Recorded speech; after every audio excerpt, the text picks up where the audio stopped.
Ibisubizo byinshi abantu ntibabona babatabaraza. Yesu ashimwe, nshuti muvandimwe mukunzi wa Ndi Umutsinzi TV, wowe utega amatwi Ndi Umutsinzi TV. Njyewe muri kubona kuri kamera nitwa Robert Victor Evangeliste. Rero uyu munsi nanone tugiye kuganira ikintu gikomeye cyane. Tugiye kuganira ku bintu nanone tumaze iminsi tuganiraho,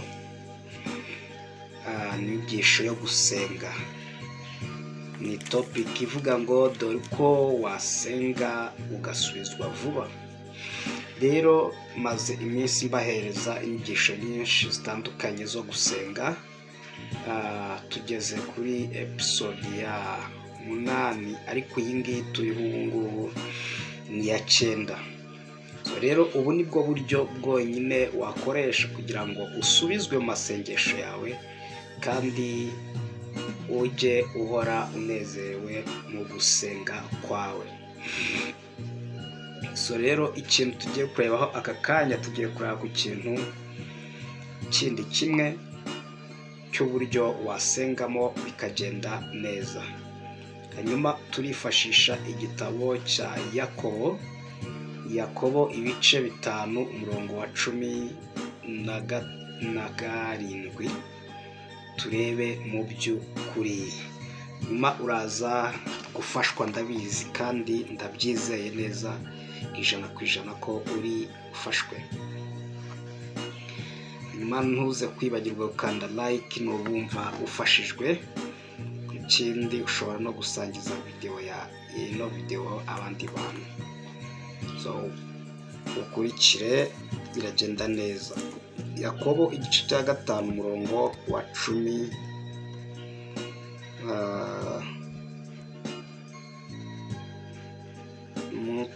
ku murongo wa 16 haravuga ngo mwaturirane ibyaha byanyu kandi musabirane kugira ngo mukizwe. Gusenga k'umukiranutsi kugira umumaro mwinshi iyo asenganye umwete. Dore Eliya yari umuntu umeze nkatwe, asaba cyane ko imvura itagwa. Imvura imara imyaka 3 n'amezi 6 itagwa. Arongera arasenga, nuko ijuru rigusha imvura, ubutaka bumeza imyaka yabwo. Haleluya. Arabanza akavuga ngo mwaturirane ibyaha byanyu kandi musabirane kugira ngo mukizwe. Iki cyanditswe abantu benshi ntibarabasha kucyumva. Kano gace ka mbere kavuga ngo mwaturirane, ni mwaturirane ibyaha. Nyine n'abantu babwirwa, ni umuntu ubwirwa kwaturira undi muntu ibyaha yamukoreye, cyangwa se ni umuntu uri kubwirwa kwiyunga kuwo yacumuyeho. Ntabwo rero ari ukwiyunga ku Mana. Ntabwo hano bari kuvuga ko umuntu wacumuye ajya kwiyunga ku Mana. Ariho abantu benshi bagira urujijo ku buryo basomerwa kino cyanditswe bakavuga ngo mwaturirane ibyaha byanyu musabirane kugira ngo mukizwe. Hanyuma kugira ngo waturire icyaha cyawe uwo wagikoreye ukajya kucyaturira Imana. Ntabwo ariko bimeze. Usome muri Bibiliya Gatolika iravuga ngo mubwirane ibyaha byanyu bamwe ku bandi mubwirane ibyaha byanyu, ko nimwe mwakoreranye ibyaha mubibwirane kandi musabirane kugira ngo mukizwe. Bibiliya ijambo ry'Imana iyo iri kuvuga ngo mubwirane ibyaha byanyu bamwe ku bandi kandi musabirane kugira ngo mukizwe, mukire indwara. Bivuga ngo gukizwa hano ntago biva mu kubwirana ibyaha. Benshi bahita bavuga ngo ngo surase kugira ngo dukizwe, ngo nuko tubwira Imana ibyaha byacu. Ariko hano ntago ari ukubwira Imana, ni ukubwira abantu. Ikindi hano ntago ari agakiza ko kubabarirwa, ahubwo ni ugukizwa indwara. Ni izihe ndwara rero? Iyo umuntu ababaye, iyo umuntu arakaye aba arwaye, kubera ko kurakara bizana indwara. bizana kubemba mu mutima wawe, bizanamo igikomere iyo cyaje muri wowe uburwayi. Hanyuma rero njye nagukoreye icyaha, nkwiye gufata iya mbere nkaza nkakubwira icyaha nagukoreye, hanyuma tugasabana imbabazi, cyangwa se nkagusaba imbabazi hanyuma nawe ukazimpa, tukongera tugasenga dusabirana umugisha. Kuko iyo nagucumuyeho ntabwo wasenga unsabira umugisha, ahubwo akenshi usabira umuntu umuvumo, ko abenshi ntabwo baba bazi ko gusabira umuntu umuvumo wakugiriye nabi ari bibi, ariko barabikora. So rero ubwo bwabyo ni uburwayi. Niba ubasha gusabira umuntu umuvumo ku Mana, kandi mu by'ukuri Imana yaravuze yuko umuntu ukugira nabi ugomba kumusabira umugisha, urumva ko haba habayeho kurenga akamero k'Imana cyangwa kurenga amabwiriza y'Imana. Hanyuma rero ubwo ni uburwayi, ukeneye gukizwa ubwo burwayi ubukirishijwe no gusaba no gusabwa imbabazi. So rero kubwirana ibyaha byanyu mugasaba imbabazi ni ikintu cy'ingenzi, ko bifasha gukira kw'imitima yacu iba yamaze kubemba, iba yamaze kurwara rwose. Rero arongera tuvuye kuri aho ahita avuga ngo isengesho ry'intungane cyangwa isengesho ry'umukiranutsi rigira umumaro iyo asenganye umwete. Murambabarira. Hanyuma ahita avuga ngo, atanga urugero kuri Eliya, aravuga ngo dore Eliya yari umuntu umeze nkatwe, ngo asenga asaba ko imvura itagwa, cyangwa se yategetse, byanditswe bivuga ko yategetse ikirere kutagusha imvura mu myaka 3 n'amezi 6. Hanyuma koko imvura ntiyagwa mu myaka 3 n'amezi 6. Kubera iki? Yari abizi mu mutima ngo ndi umukiranutsi ku Mana. Ni isengesho ry'umukiranutsi. Eliya yari umukiranutsi, atabitewe n'ibyiza yakoraga, ahubwo abitewe n'uko Imana yari yaramuhisemo nk'umukiranutsi, ariyo yamwigiriye umukiranutsi. Eliya tubona ko yategekaga, yagiraga umujinya, agategeka umuriro ugatwika ingabo z'igihugu. Yatwitse ingabo inshuro 2, ya gatatu bamusaba imbabazi. Yishe abantu benshi bakoreraga Bali. Bivuge rero yari umukiranutsi, ariko ubukiranutsi bwe ntabwo bwari bushingiye ku bikorwa yakoraga. Ni kimwe natwe uyu munsi, ubukiranutsi dufite ntabwo bushingira ku bikorwa dukora, ahubwo bushingira ku gitambo cya Yesu Kristo. Yes, rero aho ngaho yari umuntu umeze nkatwe abizera Kristo, yuko yatumeneye amaraso tukaba turi abakiranutsi. Hanyuma rero ngo yakoresheje ubutware n'ububasha afite bw'ubukiranutsi. Kuvuga ngo kuba uri umukiranutsi ni ubutware n'imbaraga za cyama uba ufite, zagutera gutegeka ibintu. Utegetse ibyo utegetse bikaba. Hanyuma rero imyumvire yari afite niyo yatumaga akora biriya, agategeka ikirere kikamwumvira. Na Yesu nawe niko byagenze, kubera ubutware yari afite bw'ubukiranutsi, bw'uko akiranuka ku Mana, byamuteraga kubwira ibintu byose bikumva. Umunsi umwe bari mu nyanja yasinziriye, haza umuraba mwinshi n'umuyaga mwinshi, ubwato bwenda kurengerwa. Baramubwira ati ntubyitaye ko turimo turapfa. Arakanguka arabwira ngo kwizera kwanyu kurihe. Ategeka ikirere, umuyaga urahosha, n'inyanja umuhengeri uratuza. So rero ubukiranutsi, cyangwa se umuntu wese w'umukiranutsi, agomba gukoresha ubutware bw'ubukiranutsi afite mu isengesho ryiwe rya buri munsi. Eliya yakoresheje ubukiranutsi yari afite, ategeka ikirere. Ubukiranutsi ni ubutware bwabyo, kuko umuntu wizeye Yesu ahabwa kamere nshya yitwa ubukiranutsi. Iyo kamere nshya ngo imuhereza kwima. Kamere y'ubukiranutsi imuhereza kwima mu buzima. Ibyo akoze byose birakunda, ibyo ategetse birumva, buri kintu cyose kiramwubaha.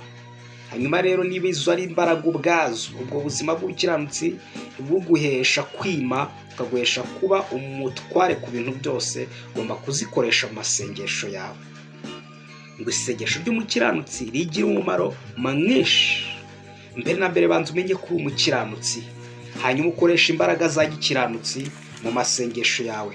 Ngo isengesho ryawe nurisenga uri umukiranutsi ngo rizagira umumaro mwinshi. Ngo iyo urisenganye umwete, ni ukuvuga ngo rigira umumaro mwinshi. Mbere na mbere uri umukiranutsi, urasenze, iryo sengesho rigiye kugira umumaro mwinshi, ariko ugomba kurisengana umwete. Gusengana umwete rero ni iki? Ni kwa gusenga ubishyizeho umutima. Ibintu usengera ubishyizeho umutima. Ikindi urabizi ko kubikemura ari umwe, n'uwo nguwo uri kubwira ni Imana Data. Hanyuma ubishyiraho umutima rero, ukavuga ngo ibi bintu bigomba kuba. Kuvuga ngo kubishyiraho umutima, nanone ushobora kutabyumva neza, ariko ni ukubikora n'ukwizera kwinshi, ubizi ngo biraba nta kabuza. Eliya ajya gutegeka ikirere yaravuze ngo ikirere ntikizongera kugusha imvura mu myaka 3 n'amezi 6, ngo kuzageza igihe nzabitegekera. Ni ukuvuga ngo yari abizi ko ari we uri bubitegeke bitewe n'ubutware afite, kubera ubukiranutsi yamaze kwakira. Afite ubutware bw'uko ibyo yategeka byose uko abivuze ariko byaba. So rero nawe ufite ubutware kubera ko hari ubukiranutsi wakiriye. Igihe Yesu yibambaga ku musaraba, yaguhaye ubutware bwo kuba umukiranutsi. Ibyanditswe biravuga ngo ariko abamwemeye bose bakizera izina rye, yabahaye ubushobozi bwo kuba abana b'Imana, yabahaye ubushobozi bwo kuba abanyembaraga, bwo kuba abami, bwo kuba abatware, bwo kuba abanyembaraga. Abo ngabo rero bo ngo bazavuga isengesho ryabo nibarivuga baribishyizeho umutima, cyangwa se barisenganya umwete, rizaba nta kabuza. Kandi no muri Bibiliya ijambo ry'Imana ravuga ngo isengesho ry'intungane cyangwa ry'umukiranutsi ngo rigira umumaro, ngo kuko Imana irikoresha umurimo wayo. Bivuge ngo Imana ishaka gukora umurimo wayo, iyo ishaka kugira icyo ikora, ihagurutsa umukiranutsi agasenga, iryo sengesho ikarikoresha umurimo. Cyangwa umukiranutsi iyo yasenze, iryo sengesho asenze Imana rikoresha umurimo waryo, ngo riba rifite umumaro mwinshi. Kuvuga ngo n'Imana irikoresha umurimo wayo, ni ukuvuga ngo ni igikoresho gikomeye ku Mana cyane. So rero niba uri umukiranutsi urahamagarirwa gusenga, kandi ukajya usengana umwete, ugasenga ubishyizeho umutima, ugasengana ukwizera, ufite umutima umwe udafite imitima ibiri, ubizi ko icyo uvuga cyose kiri bube rwose uzakibona. Isengesho ry'umukiranutsi rigira umumaro iyo asenganye umwete, rigira umumaro kubera ko Imana rikoresha umurimo wayo.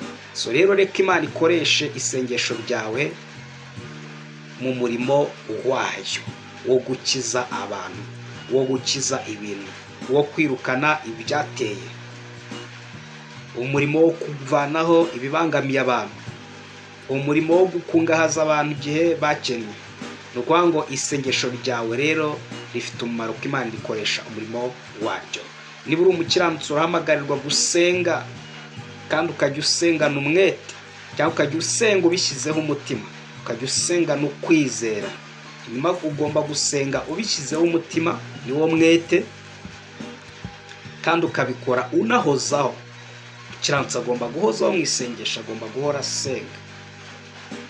Ibyanditswe biravuga ngo mubibaho byose muhore musenge ubudasiba, mwishime iteka, musenge ubudasiba, mubibaho byose muhore mushima, ko ari ibyo Imana ibashakaho muri Kristo Yesu. By'ukuri ibyo bintu bitatu, kwishima, gusenga ubudasiba no guhora ushima, ni ibintu bitatu. Urumva ko harimo no gusenga ubudasiba. Rero niba uri umukiranutsi urahamagarirwa gusenga ubudasiba, kuko isengesho ryengo Imana rikoresha umurimo wayo. Ngo Imana irimo irakora umurimo wayo, ikenera amasengesho yarakiranutse kugira ngo yakoreshe uwo murimo. Ukeneye gusengera abantu, kuvuga ngo ukeneye kuba umunyamasengesho niba uri umukiranutsi rwose. So ugasengana umwete, ugasenga ubudasiba uhozaho, ikindi ugasenga ubishyizeho umutima, kandi ikindi ugasenga udacitse intege mu masengesho. Senga ubishyizeho umutima kandi uhozeho, ikindi ntugacike intege. Isengesho niba wumva uri kurisenga ukumva birabishye, komeza ntucike intege. Kandi ikindi ntukavuge ngo amasengesho nasenze yose ngo ubu yamariye iki. Ese usanze amasengesho yawe wasenze hari abantu yakijije, ntiwanezerwa ubundi? Imana wumva yakoresha n'umurimo wayo ishobora kuyakoresha ikiza abandi. Gusa ni amasengesho y'abera, ni amasengesho y'abakiranutsi. Ay'abanyabyaha ntabwo yayakoresha. Byanditswe biravuga ngo amasengesho y'abakiranutsi n'amasengesho ngo y'abera ngo ni nk'umuba uhumurira neza Uwiteka.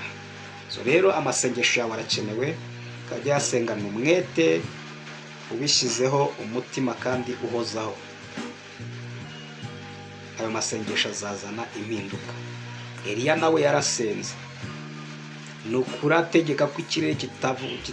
Abakiranutsi barategeka, ni abategetsi, bafite ijambo ryo gutegeka, bafite ijambo rivuga, iryo jambo bavuze rikumvirwa.